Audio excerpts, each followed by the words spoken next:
Zaki Nassif, un des piliers majeurs de l'essor d'une chanson de variété libanaise de bonne facture, a imprégné d'une aura majestueuse cet art jadis subtil. Célébré pour ses chants folkloriques nimbés d'une mélancolie suave et ses hymnes empreints d'un patriotisme fervent, il a su insuffler à ses compositions un élan éternel, révélant les tréfonds de son âme musicale.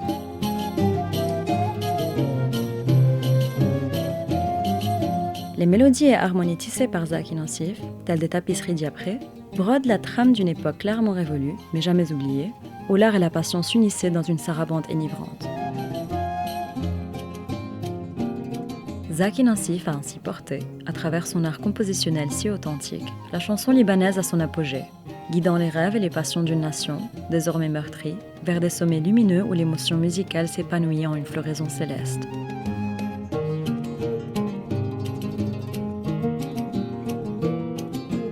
Ici Beyrouth vous amène dans une odyssée passionnante au cœur des réminiscences musicales. Un périple qui nous mènera jusqu'aux portes de la demeure natale de Zaki Nassif, où repose un piano légendaire, autrefois effleuré par les doigts virtuoses de Rossini, et sur lequel de nombreuses chansons libanaises ont vu le jour. نحن اليوم بمشغرة ببيت أهله لزكي نصيف. المرحوم زكي خلق هون وضل عمر 10 سنين. بعد ال10 سنين نزل على بيروت كفى دراسته وبعدين تابع الدراسة الموسيقية بالجامعة الأمريكية الAUB. البيت انهجر بفترة الأحداث وصار تقريبا شبه خربي، انهمل كتير. وهون العزمة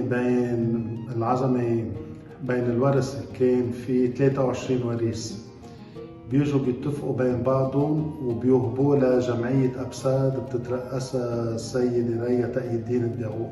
من بعد ما تمت الهبة بيتم الاتفاق بالجمعية أنه يترمم، ينعمل متحف وينعمل كمان مدرسة موسيقى. سنة 2012 رمموه وسنة 2016 تم الافتتاح كمتحف زكي نصيف وكمدرسة أبساد للموسيقى من أجل متابعة المسيرة الموسيقية تبع المرحوم زكي.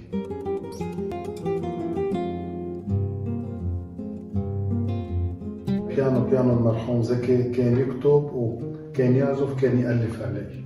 هون طول الديسك وهيدي الصورة اللي تم الاتفاق تم عقد الهبة بين جمعية أبساد والورثة وكان عم بيمثلهم دكتور نبيل نصيف، وهذا كمان اللي اتخذ. هذا البيانو من البيانويات اللي جربوا روسيني واللي فضل بيانو تاني عنه، واجا هالبيانو على بيروت بطريقة ما بعرف كيف، وبذات الوقت وصل كمان لعند زكي وكان يعزف عليه زكي.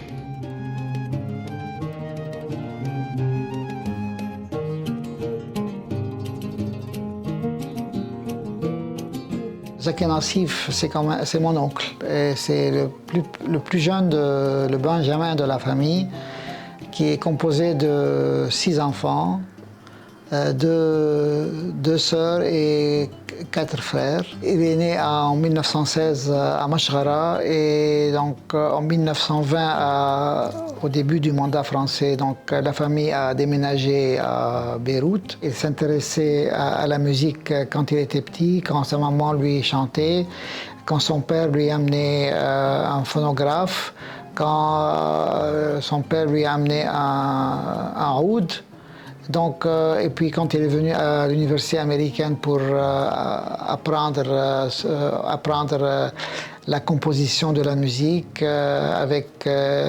dans le cadre d'une école établie par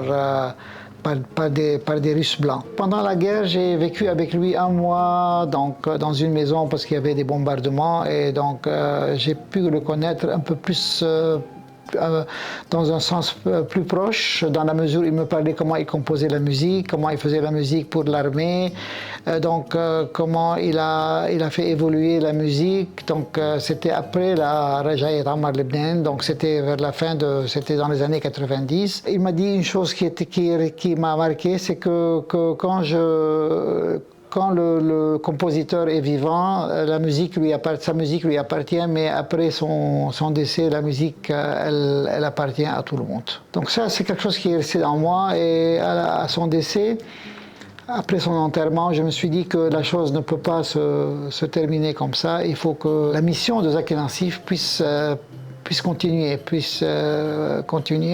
et sachant que comme j'étais professeur à l'université américaine et qu'il y avait des profs qui étaient intéressés par sa musique et qui étaient des fans de Zaki Nassif, donc on a cherché voir et on a trouvé que les années d'études à l'EUB, et par conséquent on a demandé à l'administration si c'est possible de faire quelque chose pour préserver son héritage. Et donc l'administration de l'université a été très positive, et donc par la suite nous avons contacté la famille.